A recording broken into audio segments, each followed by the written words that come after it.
যান এলাকায়, তারপর দেখেন না আওয়ামী লীগ কিভাবে হাজার হাজার মানুষ রাতারাতি চলে আসে। আপনি দেখেন আওয়ামী লীগ তো এইভাবেই প্রত্যেকটা ওয়ার্ড সিচুয়েশন তারা ফেস করেছে। আওয়ামী লীগ কখনো পরাজিত হয়নি। পেলে আমাদের হত্যা করে ফেলবে, কারণ তারা জানে যে ইনি থাকলে ইনি পপুলার, ইনি থাকলে তো এলাকায় ভোট করা কঠিন হয়ে যাবে, অতএব এনাকে শেষ করে দেওয়া ওই চান্সে। তারা আমাদের জীবনের শত্রু হয়ে গেছে এখন সবগুলি দল, কিন্তু এদিকে সরকার আমাদের শত্রু, এছাড়া চোর ডাকাতও এখন আমাদের শত্রু হয়ে গেছে। দলের সাথে তৃণমূল কর্মীদের সঙ্গে সবাই কিন্তু উজ্জীবিত, সবাই আমাদেরকে বলছে আমাদেরকে শুধুমাত্র নেত্রী বলুক, আমরা প্রকাশ্যেই রাজপথে নামবো। আওয়ামী লীগ রাজপথকে কখনো ভয় করে না। হ্যাঁ, একজন উপদেষ্টা নাহিদ সাহেব বলেছেন, না আমি ভুল বললাম সম্ভবত,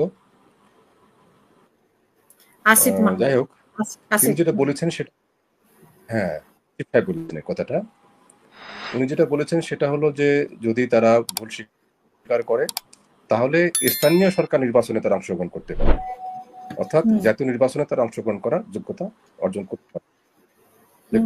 এখন তারা কি বললো না বললো এটা আমরা হিসাব করি না, আমরা হিসাব করি জনগণ কি বলে, জনগণ কি চায়। আজকে জিনিসপত্রের দাম যেভাবে বাড়ছে, আজকে মানুষের নিরাপত্তা নেই, আইনের শাসন নেই, আজকে দেশের মধ্যে হাহাকার, এবং মানুষ কিন্তু আজকে সামনে দাঁড়াচ্ছে, তারা প্রতিরোধ গড়ে তুলছে। আজকে একজন রিক্সাওয়ালা সে কিন্তু সরকারের সমালোচনা করছে প্রকাশ্যেই। তো এই অবস্থা থেকে আওয়ামী লীগ সারা জীবন জনগণের জন্য কাজ করেছে, দেশের স্বার্থে কাজ করেছে, জনগণের দল, গরিব দুঃখী মানুষের দল আওয়ামী লীগ। অতএব সে জনগণকে সাথী নিয়ে এই অপশক্তির বিরুদ্ধে, এই অবৈধ অসাংবিধানিক সরকারের বিরুদ্ধে আওয়ামী লীগ প্রতিরোধ গড়ে তুলবে, এবং ইনশাআল্লাহ জনগণের রাজত্ব কায়েম হবে। কিভাবে তুলবে? ওনারা তো সব চলে গেছেন, ওনারা তো সব পালিয়ে গেছেন। নির্বাচন দাবি করব, নির্বাচনই তো নির্বাচনে একমাত্র পথ, আমরা নির্বাচন দাবি করব। আমাদের কথা খুবই সংক্ষিপ্ত, সেটা হচ্ছে আওয়ামী লীগকে এলাকার মধ্যে আজকে আমরা আমাদের সমস্ত নেতা কর্মী আজকে সবাই প্রায় আত্মগোপনে আছে, আমাদের বাড়িঘর পুড়ে দিয়েছে, আমার বাড়ি 2 বার পুড়ে দিয়েছে, বাড়ির ওয়াল ভেঙে গিয়েছে, এই ধরনের সবাই কিন্তু ক্ষয়ক্ষতির সম্মুখীন তারা হয়েছে। আজকে আমাদের প্রথম দাবি হলো যে আমাদেরকে নিজ নিজ এলাকায় যাওয়ার পরিবেশ তৈরি করে দিতে হবে, আমাদের নিরাপত্তা দিতে হবে, এবং আমাদের রাজনৈতিক কর্মকাণ্ড করার সুযোগ দিতে হবে, এবং আগামী নির্বাচনে যেন আমরা যেন নির্বাচন করতে পারি সেই সুযোগ আমাদেরকে দিতে হবে। আমরা তো অন্য কোনো অবৈধ কোনো দাবি করব না, এবং এটা আদায় করার জন্য আমরা আমাদের যে গণতান্ত্রিক শক্তি, নির্বাচন কারা করবে? আপনারা দেশে যারা আছেন তারা, নাকি যারা পালিয়ে গেছে তারা ফেরত এসে নির্বাচন করবে? আমরা যান এলাকায়, তারপর দেখেন না আওয়ামী লীগ কিভাবে হাজার হাজার মানুষ রাতারাতি চলে আসে। আপনি দেখেন আওয়ামী লীগ তো এইভাবেই প্রত্যেকটা ওয়ার্ড সিচুয়েশন তারা ফেস করেছে। আওয়ামী লীগ কখনো পরাজিত হয়নি, আওয়ামী লীগ ভোটেও কখনো হারিনি। জনগণ আওয়ামী লীগকে সবসময় ভোট দিয়েছে। সবাই চলে গেছে কেন? চলে নিরাপত্তার কারণে গেছে, এটা তো যাওয়ার কেউ তো ইচ্ছা করে যায়নি। যেভাবে তারা এই আপনার এখন কি নিরাপদ মনে করছে মানে এখন কি বাংলাদেশকে নিরাপদ মনে করছে, বা ভোটের সময় নিরাপদ মনে করবে? দিনের পর দিন এটা বসবাসের একটা অনুপযোগী একটা ব্যর্থ রাষ্ট্রে পরিণত হতে যাচ্ছে। প্রশ্নই না, এই সরকারকে আগে আইনের শাসন আগে কায়েম করতে হবে। আগে আপনি কি মনে করেন যে জনগণ আবার শেখ হাসিনাকে ফেরত আনা বা আওয়ামী লীগকে ফেরত আনার জন্য জনগণ এটা নিয়ে যুদ্ধ করবে বা রাস্তায় নামবে? আমরা তো একেবারে সম্পূর্ণ বিশ্বাসী, এবং জনগণ নিজেই কিন্তু বলছে যে আমরা শেখ হাসিনাকে চাই, আগে সরকারই ভালো ছিল। এটা আমাদের কথা নয়, সাধারণ মানুষ কিন্তু কথাটা বলছে। না, এই যে কতগুলো কর্মসূচি দেওয়া হলো, সেই কর্মসূচিতে তো আমরা সেভাবে দেখলাম না যে জনগণ কথা বলতে। না, আপনি একটু বিবেচনা করেন যে আজকে কিন্তু আমরা সবাই কিন্তু আত্মরক্ষার জন্য আমরা পালিয়ে আছি। আমাদের সব দিকেই শত্রু, সবগুলি দল কিন্তু আমাদের এখন শত্রু। তারা আমাদের পেলে আমাদের হত্যা করে ফেলবে, কারণ তারা জানে যে ইনি থাকলে ইনি পপুলার, ইনি থাকলে তো এলাকায় ভোট করা কঠিন হয়ে যাবে, অতএব এনাকে শেষ করে দেওয়া ওই চান্সে।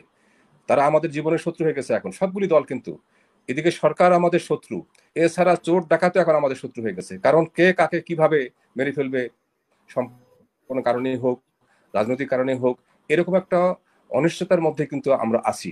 তা এখন যদি সরকার যদি বাধ্য হয় কোনোভাবে, আমি এই কথাটাই প্রয়োগ করবো এখন, এই বাধ্য হওয়ার ইঙ্গিতটা আমি দিচ্ছি আপনাকে, সরকারকে যদি বাধ্য করা হয় কোনোভাবে, কোনো বৈশ্বিক চাপই হোক বা অন্য কোনোভাবে হোক বা জনগণের চাপই হোক, তাহলে যে পরিবেশটা তৈরি হবে নির্বাচনের জন্য, সেই পরিবেশ আমরা অ্যাভেল করতে পারবো ইনশাল্লাহ। এবং তখন আমরা এলাকায় যাব, এলাকায় গেলেই কিন্তু হাজার মানুষ কিন্তু আমাদের পাশে থাকবে। আমাদের নিরাপত্তা বলয় তৈরি হবে, তখন তারা কিন্তু আমাদের কোনো ক্ষতি করতে পারবে না, তখন কিন্তু আমরা প্রতিরোধ করতে পারবো এবং নির্বাচন ইনশাল্লাহ আমরা করার সুযোগ পাবো। এখন যেটা আমরা চাই সেটা হলো এই সরকারের পরিবর্তে অন্য একটি সরকার সংক্ষিপ্ত সময়ের জন্য দেওয়া হোক, এটাই এখন জনগণের কাছে আমাদের দাবি এবং বৈশ্বিক যে শক্তিগুলি আমাদের জন্য তারা ভাবেন তাদের কাছে আমাদের দাবি, এবং এই প্রত্যাশা নিয়েই আমরা আছি। এবং যদি জনগণের শক্তিকে আরো সংহত করার জন্য আওয়ামী লীগের যে সাংগঠনিক কাঠামো এটাকে যদি প্রদর্শন করার জন্য আমাদেরকে নেত্রী ডাক দেও, কেউ কিন্তু জীবনে মায়া করবে না, সবাই কিন্তু লাফিয়ে পড়বে। আপনারা যেটা ভাবছেন তা কিন্তু নয়, হ্যাঁ ওটা একটা কৌশল। কোনো সময় আপনার যুদ্ধ করার জন্য একটু এক পা পিছিয়ে আসতে হয়, নিজেকে ঠিক করার পরে আবার আক্রমণ করতে হয়, এটা নিয়ম। তো এখন আপনি যেটা বলেছেন যে আপনার হরতাল যেগুলি হলো সেগুলি আপনার দৃষ্টিতে হয়তো ভালো হয়নি। এই অবস্থায় থেকে আপনি এর থেকে বেশি কি আশা করতে পারেন? তারপরেও কিন্তু বিভিন্ন এলাকায়, বিশেষ করে গাজীপুর, সিলেট, চট্টগ্রাম, আপনার দক্ষিণের বিভিন্ন এলাকা, সেগুলো বলার অপেক্ষাই রাখে না। খালি রাস্তা পোস্ট করতে, এখন ফেসবুকে দেখেছি যে ফেসবুকের ছবি নয়, এগুলি বাস্তবের ছবি। এবং মানুষ কিন্তু সবাই আমরা পারস্পরিকভাবে যোগাযোগ রক্ষা করে চলছি আমাদের দলের সাথে, তৃণমূল কর্মীদের সঙ্গে সবাই কিন্তু উজ্জীবিত, সবাই আমাদেরকে বলছে আমাদেরকে শুধুমাত্র নেত্রী বলুক, আমরা প্রকাশ্যেই রাজপথে নামবো। আওয়ামী লীগ রাজপথকে কখনো ভয় করে না, আমাদের রাজপথ থেকে জন্ম হয়েছে আওয়ামী লীগের, আর অন্য দল তো জন্ম হয়েছে ক্যান্টনমেন্টে। জনগণের দলই হলো একমাত্র আওয়ামী লীগ। আওয়ামী লীগ কখনো এই হুমকি ধামকি রক্তচক্ষুকে জেল জুলুমকে ভয় পায় না। আমরা জেল খাটার জন্য প্রস্তুত, আমরা জেলও খাটতে চাই, আমরা যুদ্ধ করতে চাই, আমরা সবকিছুর জন্যই প্রস্তুত আছি ইনশাল্লাহ। এবং এর মধ্য দিয়ে ইনশাল্লাহ আমরা নেত্রীকে সসম্মানে ঐতিহাসিক ভাবে তাকে সম্বর্ধনা দিয়ে এদেশে আবার ফিরে নিয়ে আসবো ইনশাল্লাহ, আমরা এই আশাবাদ ব্যক্ত করতে পারি।